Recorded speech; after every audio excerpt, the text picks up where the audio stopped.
DJ Mahmood बाबू का channel subscribe करें।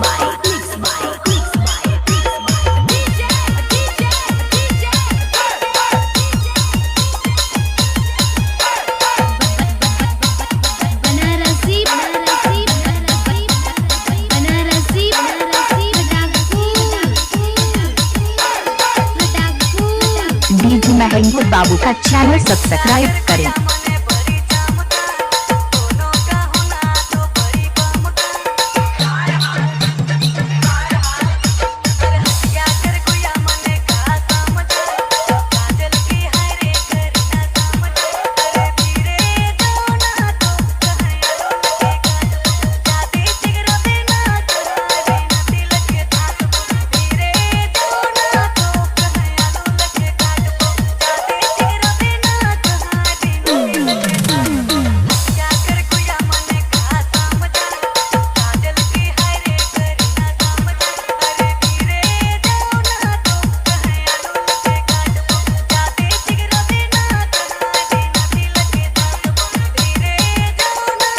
डीजे महमूद मिलन चौक रोड।